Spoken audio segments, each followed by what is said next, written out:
but there was a book that was titled, and God, this goes, boy, it just popped in my head. It's got to be 30 to 40 years ago. Do patent leather shoes really reflect up? Oh my goodness gracious. I know. I know. Hello and welcome to Silver and Sensational. I'm Jessica Lynn Verdi, your co-host on this magic carpet ride, and I am just the driver for our wonderful silver-haired vixen, Lois Mills. Vixen, oh, do I like that. Hello, everyone. And I usually start off with, it is the Lois. And so happy that you're joining us today. We've had so many wonderful episodes leading up to this. And basically, we're here to talk about what dressing age appropriately means. It is not a topic without debate, hard feelings, hurt feelings, and opinions. And the impetus for this show was because of a fellow senior influencer, or silver influencer, we should say. It actually came across my personal Facebook feed. That's how I heard about this first, but we follow her. She's an influencer on Instagram under the moniker Life in My 70s. And her whole thing is trying on dresses from different places. And a couple weeks ago, she tried on a dress and opted to not wear the sweater set that came with it, and got lambasted on the internet. Yeah. Cruelly, people, instead of going, wow, you look wonderful, well, or whatever, people are entitled to their opinions. You're putting yourself out there. It's the internet. But a slew of comments came her way about how inappropriate it was for her to show her arms. Right. Now, I can almost recall seeing this post come across Silver and Sensational's Instagram feed, not batting an eye. This woman is, as you know, we're going to talk about this in the context of dressing age appropriately and body appropriately, question mark, quotations all included. She's as thin as they come, Lois. And she's in wonderful shape. She's taking care of herself, or at least it looks like that, right? Okay, sure. So it's kind of shocking that a lot of people, mostly women, came for her about her arms being exposed. So I think it just started a conversation between Lois and I, just as friends. Well, how do you feel about that, Lois? Right? What do you think? So we're going to get into it today. Brace yourself for some raucous conversation. And Lois, I think I really wanted to start with your impression, whether it started from a young age or how you feel now. What does dressing appropriately mean to you? Well, let me start with dressing appropriately and then move on to dressing age appropriately. Because there are differences. Oh, gosh, yes. Yes. I guess I am really all for dressing appropriately. Let me explain by giving examples. Sure, great. So, you're going to a funeral. No, that is a perfect place to start. Absolutely, because I think that this particular occasion calls for dressing appropriately. And I think we've kind of done away with you have to wear black. Yes. Other than the royal family, I don't think that the rest of us need to wear black.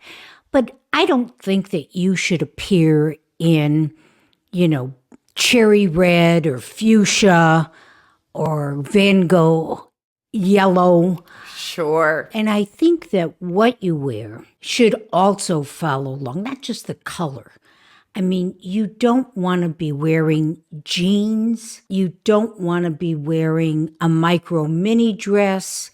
I mean, this is a solemn occasion. And so I feel that is one of the main times that you want to be dressed appropriately. Another example might be, you're meeting your boyfriend's parents. Do you really want to show up in what you would wear when you're clubbing? You know what I'm saying? I know exactly what you're saying. So again, use your head.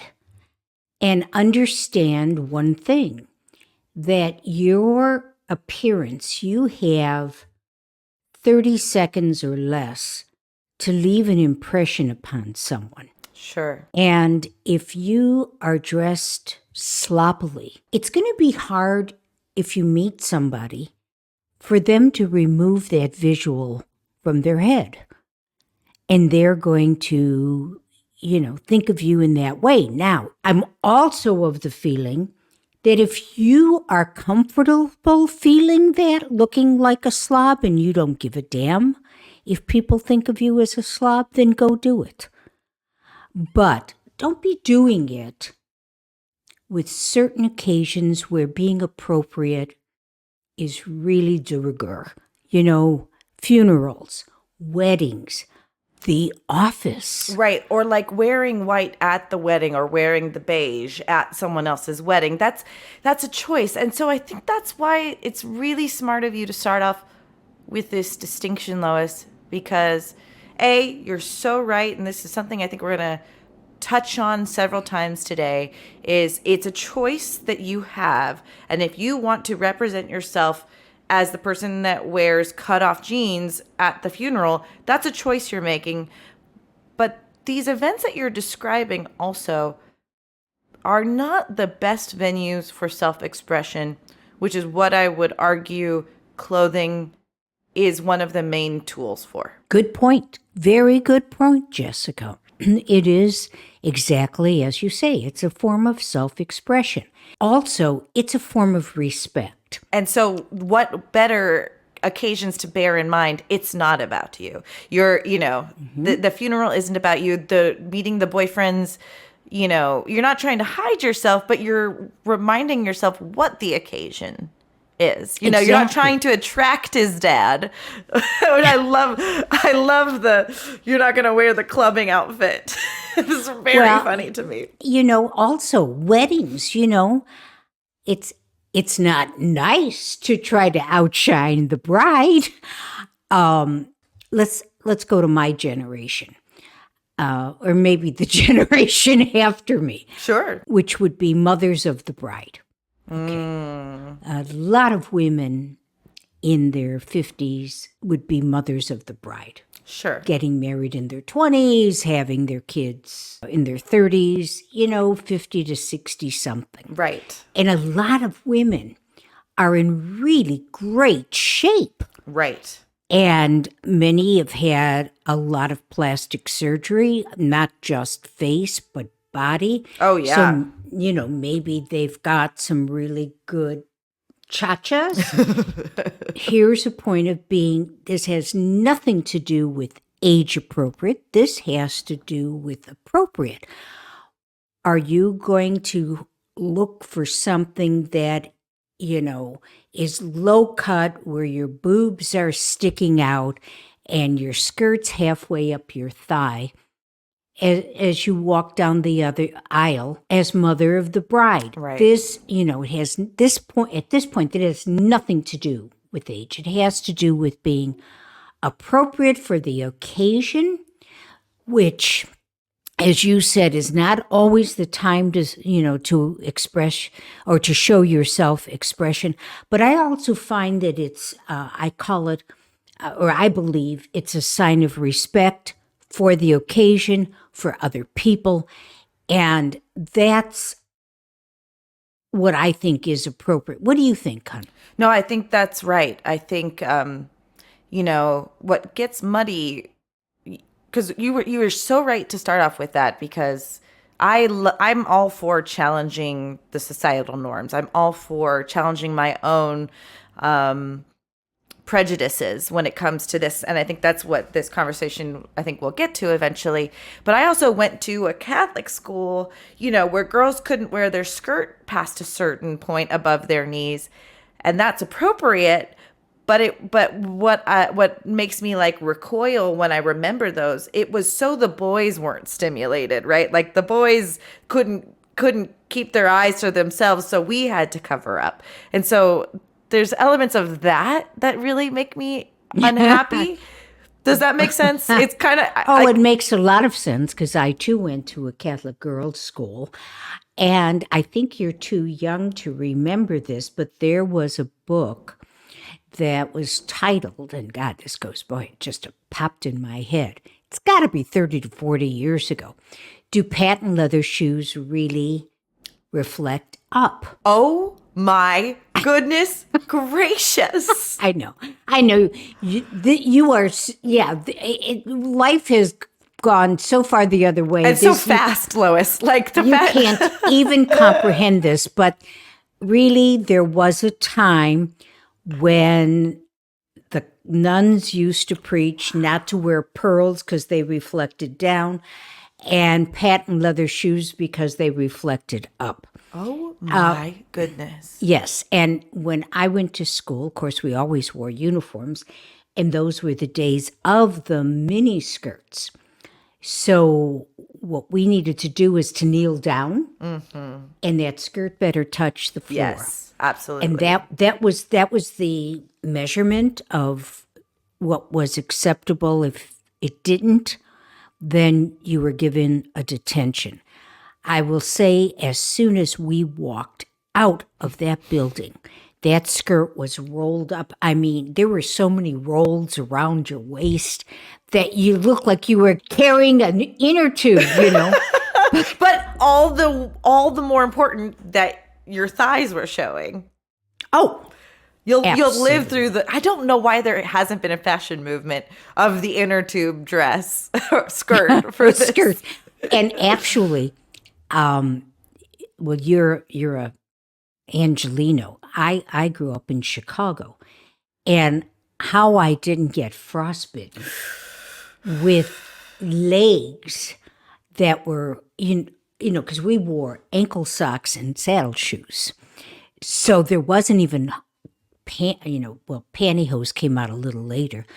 But there wasn't even any kind of tights or Oh, my anything goodness. on the legs, and they would get beet red and they would sting from the cold. Oh, and I'll just throw this in no, because please. I'm talking about the kids wore tennis shoes, and we wore them in the snow. Oh my goodness. And they didn't come, they were real tennis shoes in canvas. They had rubber soles, but they were canvas. There was no such thing. You're talking as like All Stars and like Chuck- all, yeah, well, yeah. I don't even, and those we probably were wearing kids. Wow. 60s, kids. The And then tenacity of a teenager. Yeah, they would get wet, and then they would get real stiff, and your feet, your toes. How did you walk out with limbs? I really want to. Anyway, enough of walking down memory lane, but yeah, this is, yeah. I think it's a wonderful. Actually, so when Tom and you were talking about the 60s in the previous season, you were talking about the onset of the miniskirt.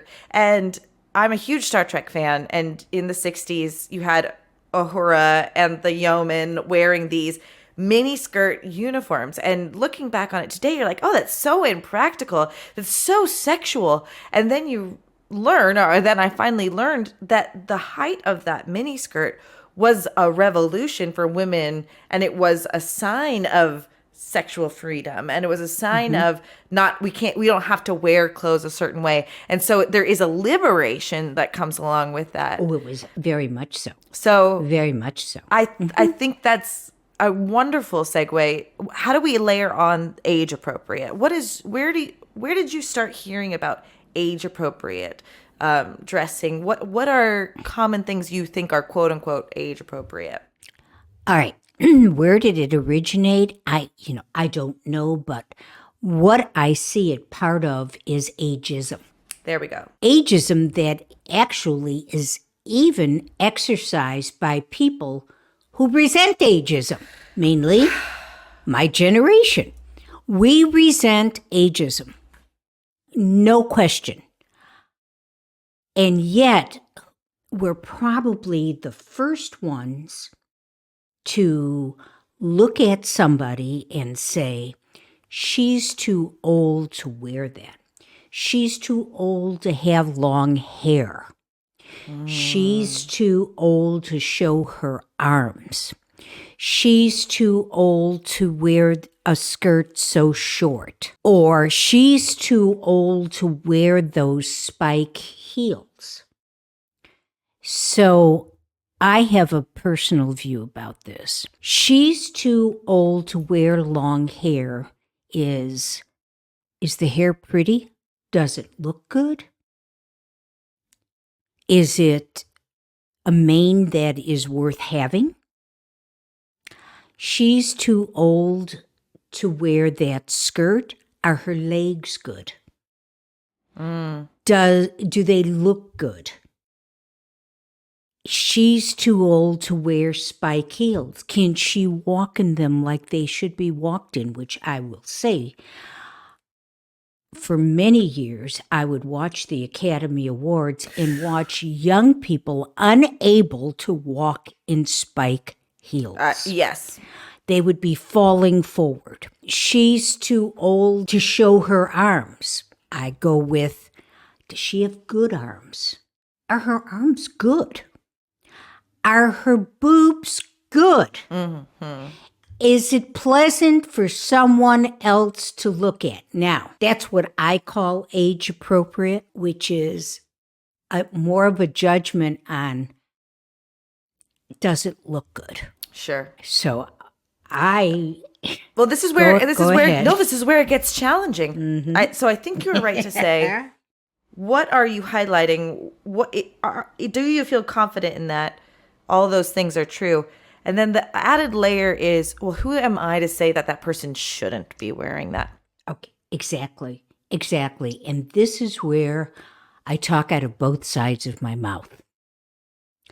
I can look at somebody who clearly should not be showing what she is showing. Same goes for men. Oh, sure. I mean, we're talking about their pants, their underwear hanging out of their pants, or, the shirt. Totally. Exactly. So I'm just not picking on women. And we're talking about our demographic, people in our audience, women between our age ranges. Absolutely. Exactly.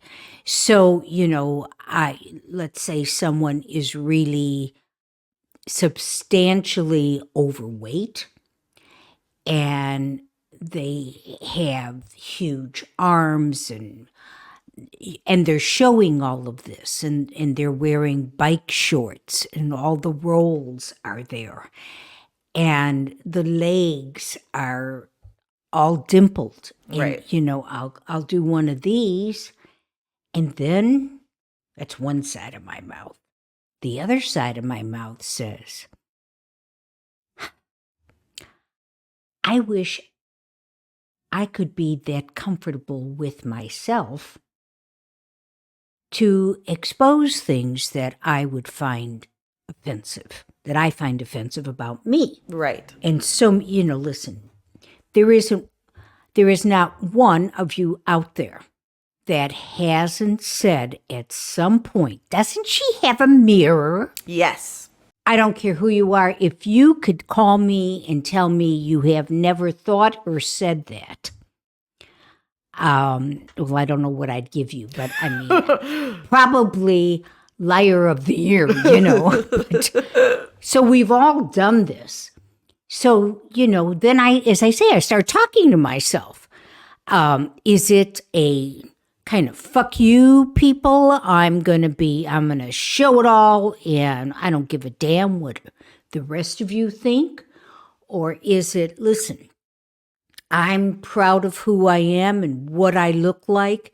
And if you don't like it, that isn't my problem. And that's an attitude I appreciate and would love to have for myself. Having said that, I will say that the reason I personally, don't expose a lot of my body goes way, way back to the 60s and 70s when Playboy bunnies and centerfolds had these perfect bodies. And dumb me, maybe the rest of the world knew it, but would I have guessed that these women, girls, young women, had been touched up and the photographs had been touched up or any. Of course not, So I didn't look like that. So I wasn't going to be exposing myself. And also, there was one occasion I was at a wedding and I had a V-neck dress that showed some cleavage. And so, again, this was back 60s. Mm-hmm. And I realized that everyone who came up to talk to me, they were talking to my chest. Oh, my goodness. They weren't looking at my face. And that's when I said, oh, my God, never again. So maybe if I'm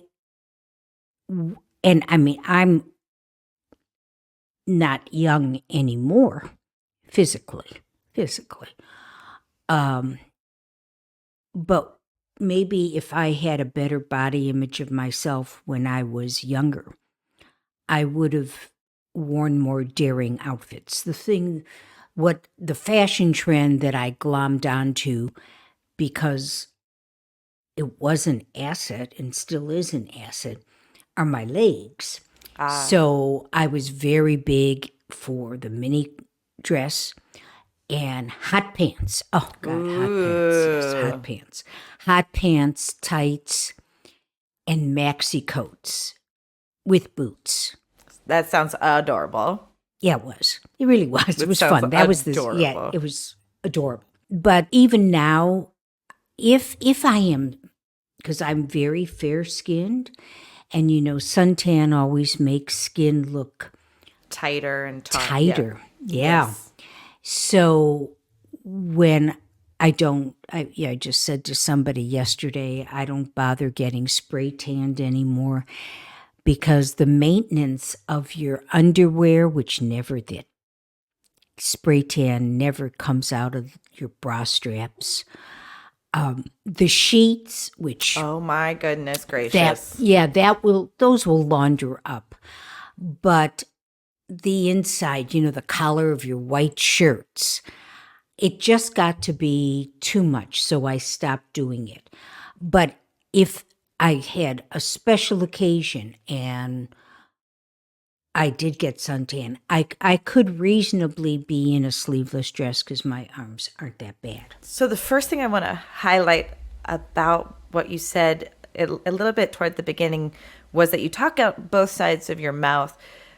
And I would love to reframe this for you because it was shared with me because I had a similar reaction when I was turning 30. It was just like all of a sudden my eyes opened up to a lot of my prejudices, And one of the things I was coming up against was I had seen a girl walking across the street in front of me wearing hot pants and wearing a tank top, and all of her rolls were out on display. And my first reaction was, how disgusting. And then, thank goodness, my second thought was, well, that's really not my place to decide. Or what if that's all that this woman could afford to wear? What if those are the only clothes she has? Or, so I had a succession of thoughts, mostly reflecting on how quick I was to judge this person for a circumstance I'm not aware of. Mm-hmm.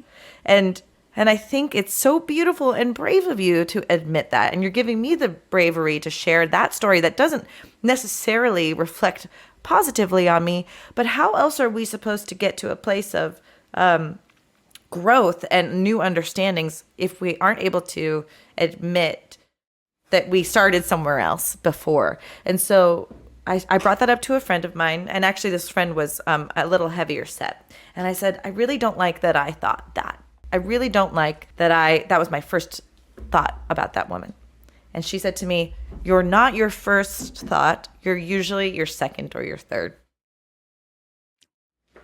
Profound. It was it really gave me a lot of much needed, I've got a crazy cat. It gave me a lot of much needed comfort for demonizing myself for really just trying to refit this puzzle piece in my head. And then became the job of challenging these first thoughts.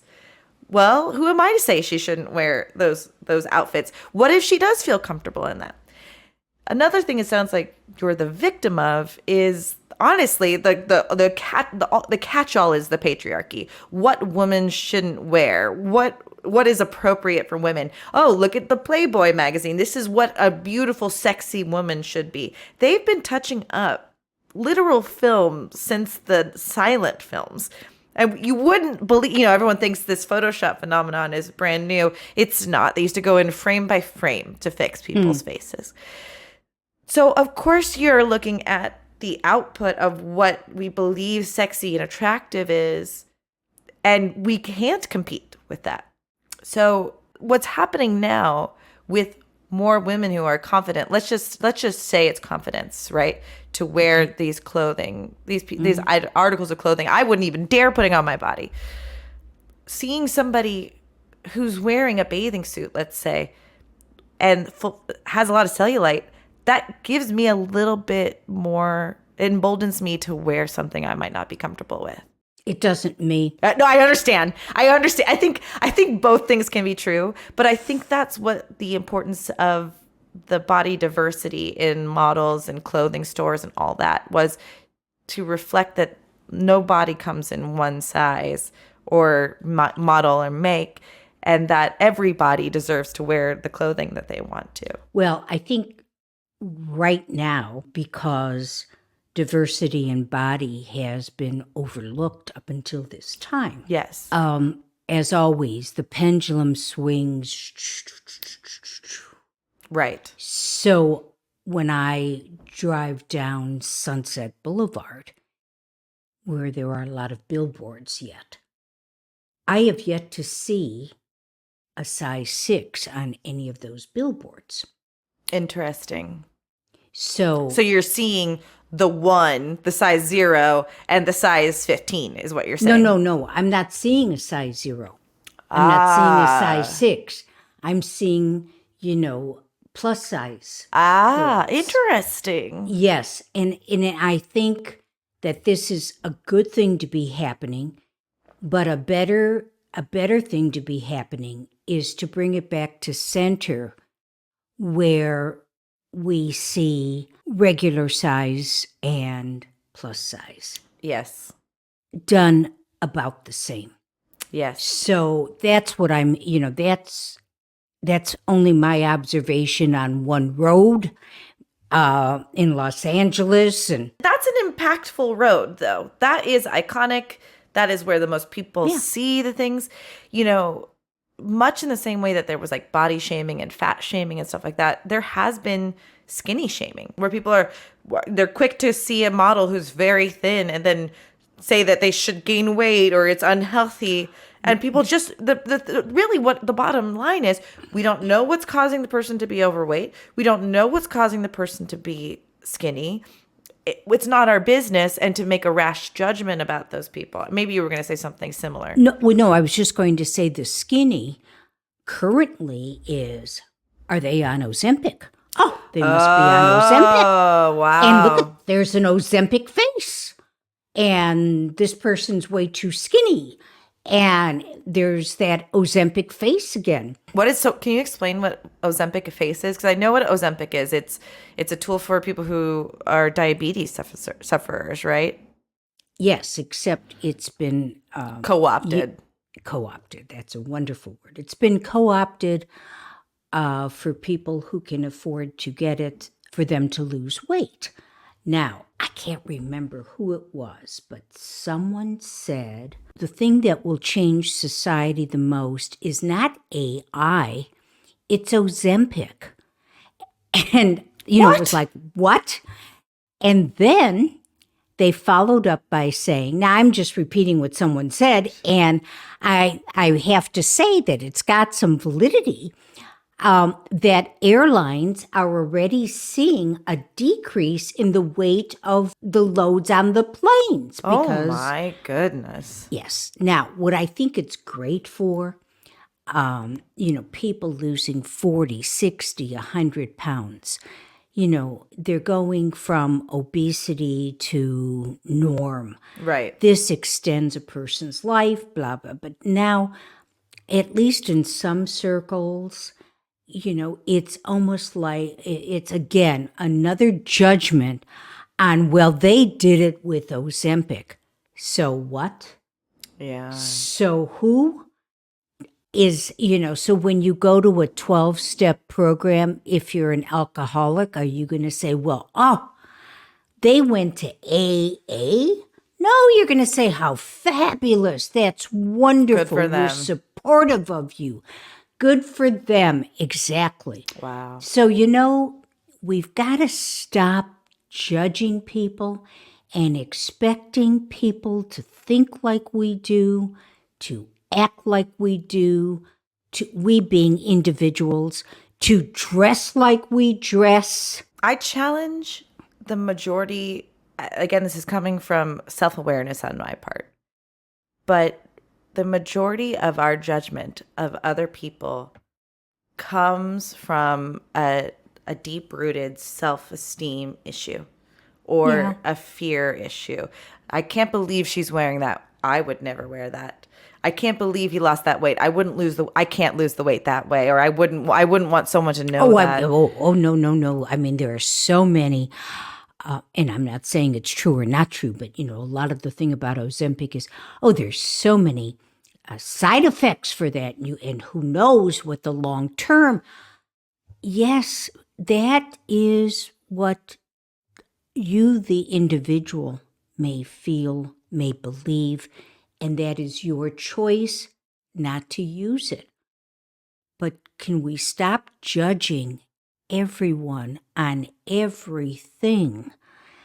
I think, listen, I certainly am not trying to fix the problems of the world, but, if it doesn't really personally affect you, why do you care? Oh my gosh.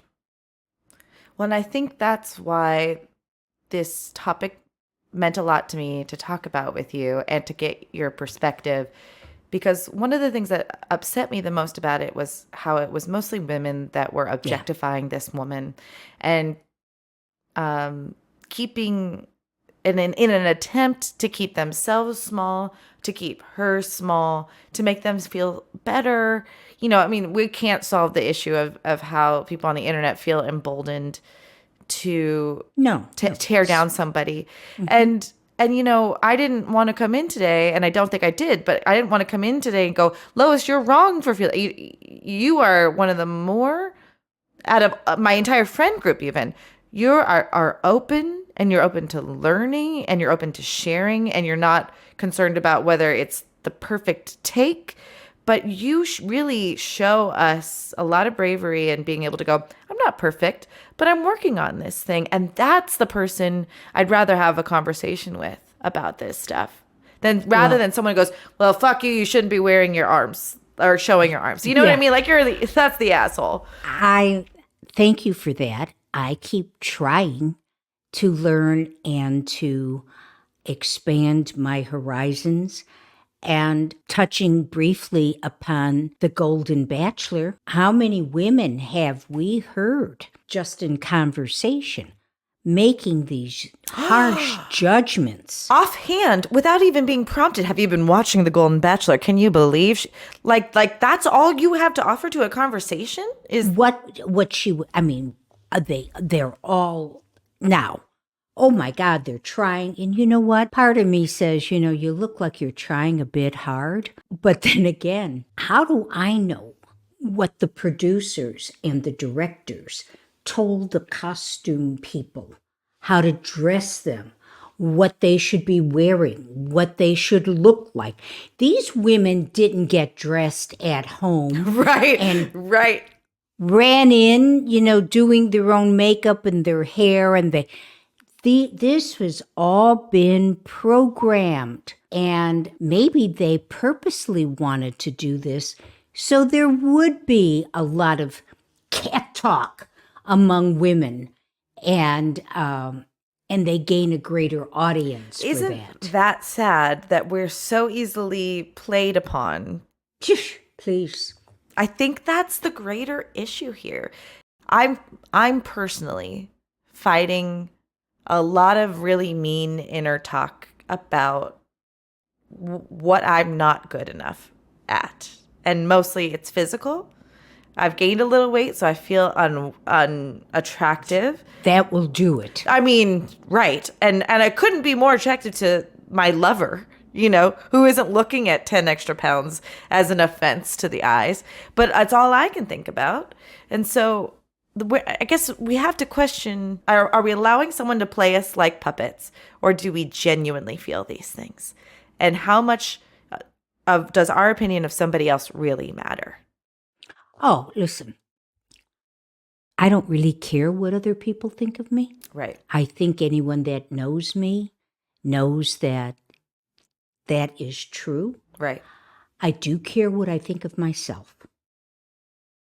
And we all have those little voices in us, and all you need to do is get another line or add another 2 or 3 pounds, and if that's an issue for you, you're going to start to feel bad about yourself. Right. And that's what's important to me, is really what I think of myself. I think, why would anyone care what I think of them in terms of, do they have, the wrong haircut? I mean, I don't even think like that. I mean, I don't even go there. Right. I mean, my mind doesn't go there. So I don't want to belabor the issue, but truly, I love the people I love. I care about the people that I love. And if I thought that constructive criticism would be something that they would want me to do, I would give it.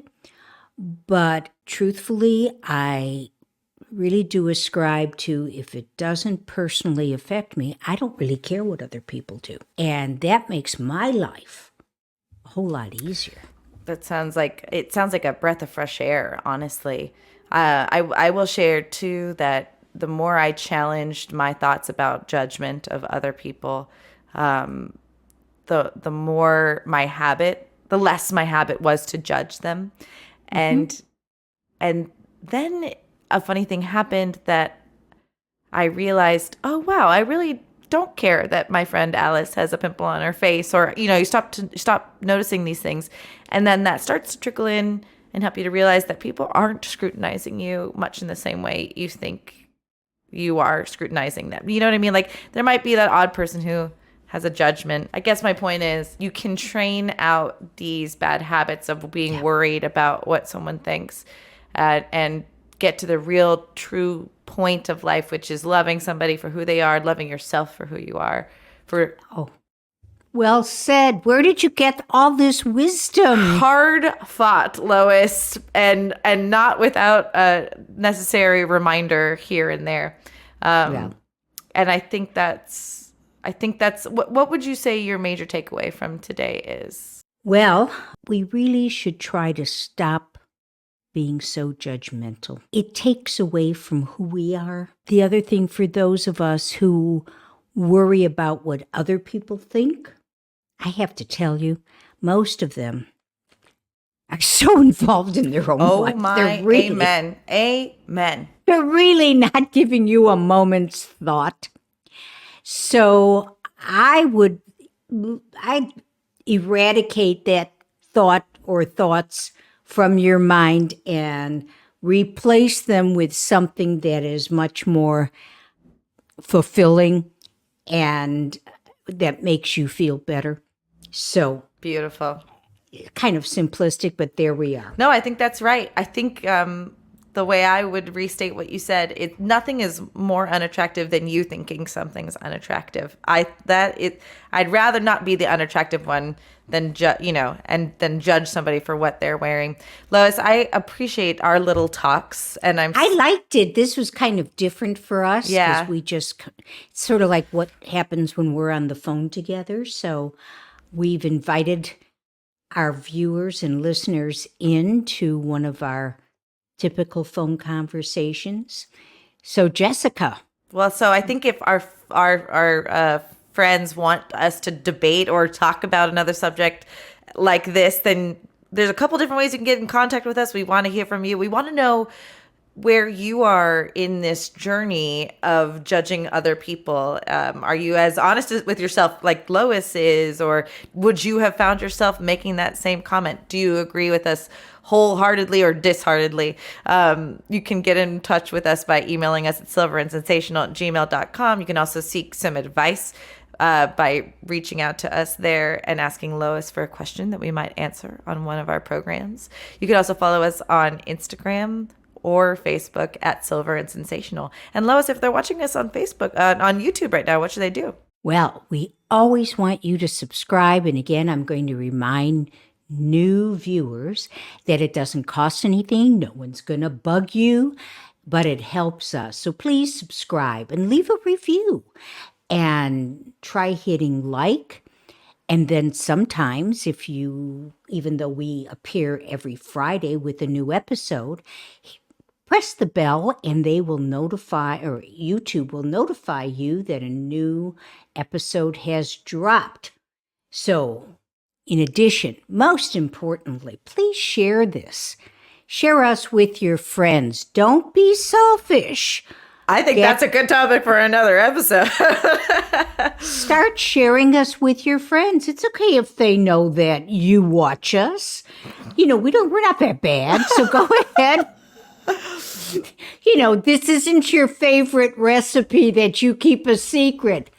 Don't make us a secret. Share us with your friends. And Jessica, thank you so much for today. Well, I thank you, Lois, for your friendship and your intense knowledge. And thank you for watching us. And we'll see you next Friday. You bet. Thanks again, everyone. Bye now. Thanks for watching, everyone. And don't forget to hit like, subscribe, and the notify bell. And please share it with your friends. And if you feel like commenting, use that box, will you?